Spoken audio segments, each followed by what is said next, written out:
And good evening, I'm Lena Wynn. More fireworks on the campaign trail tonight. Presidential candidate Donald Trump lighting the fuse again. He targeted rival candidate Hillary Clinton, who will not be facing any charges in the investigation of that email scandal.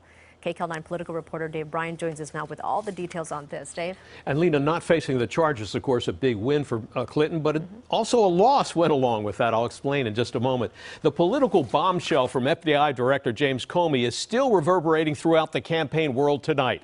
House Republicans are preparing to call Comey for hearings now, and Donald Trump, who was bogged down in his own campaign controversy, went on the attack again tonight.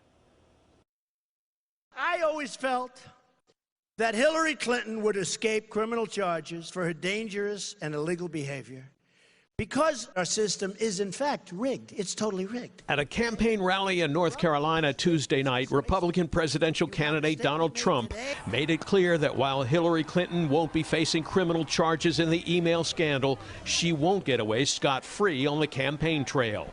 While not surprising, Trump made it clear the attacks will continue to escalate. She should not be allowed to serve as president of the United States.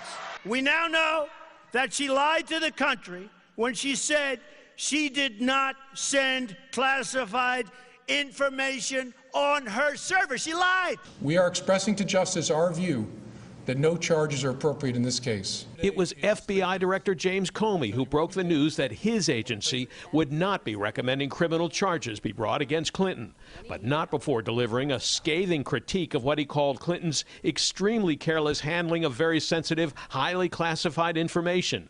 But he says she did not obstruct justice and was not motivated by disloyalty to the U.S., which were key factors in previous prosecutions.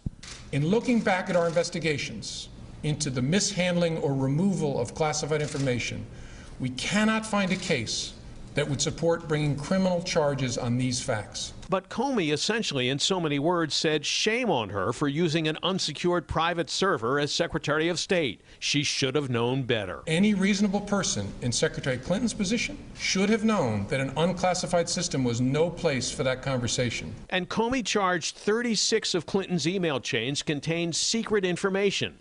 8 chains contain top-secret information, one of the highest levels of classified information, contradicting Clinton's repeated contention that she never did so. I never sent or received any classified material. There is no classified materials. There was no transmission of any classified information. I've never seen anybody decide not to bring charges and then just basically accuse the no longer suspect of such acts that basically one would have thought would have been a violation of law. Legal analyst Stanley Goldman, a professor at Loyola Law School in L.A., says the decision not to recommend criminal charges against Clinton were apparently based on the fact that previous prosecutions were undertaken in cases where the email user was sharing classified material with spies or hackers or foreign countries. What he was basically saying, although I don't think he did a careful job of explaining it, was that, look, we've never had a prosecution under this statute unless the person being prosecuted was knowingly passing it on to someone who was untrustworthy. Tuesday night, House Speaker Paul Ryan jumped into the fray, telling Megyn Kelly on Fox News that the FBI director would be called to testify before a House committee looking into the FBI's handling of the Clinton email controversy. We're going to have hearings. Jason Chaffetz, chairman of the Government Oversight Committee, is going to be calling up James Comey to ask questions. He didn't answer any questions with the press.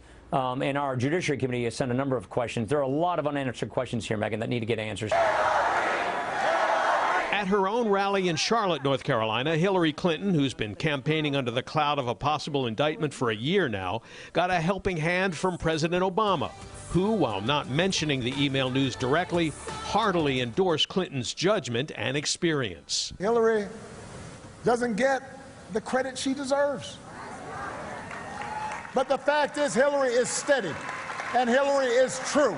The focus on Clinton's email problems couldn't have come at a better time for Trump, who's still taking hits for his latest Twitter controversy after he posted and then deleted this graphic of Clinton with a six-pointed star and cash in the background, images that critics charge are anti-Semitic, and first appeared a week before on a white supremacist message board.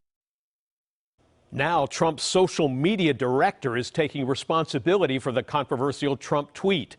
His media director claims the star on the post is a Sheriff's Department badge star, not the Star of David. But he said he deleted it anyway in case anyone was offended. So a lot of moving parts here today. Yeah, sure. Thanks, Dave. So is the Clinton email case still a political issue, think, or do you think it's going to still have any kind of impact? I mean, I know she's really breathing a sigh of relief today. Yeah, the legal issue is over, but I don't think the political issue is completed yet. On the one hand, a huge dark cloud that was following Clinton around has now been removed. She won't be facing criminal charges. But political charges are a different matter. If the House Republicans hold hearings with the FBI director testifying, that will keep the issue alive. And perhaps even more importantly, the scathing analysis of Clinton's email behavior is giving Donald Trump and other Republicans more ammunition to attack her in their attempt to demonstrate that Clinton is not trustworthy and is fast and loose when it comes to following the rules and the law. Lena?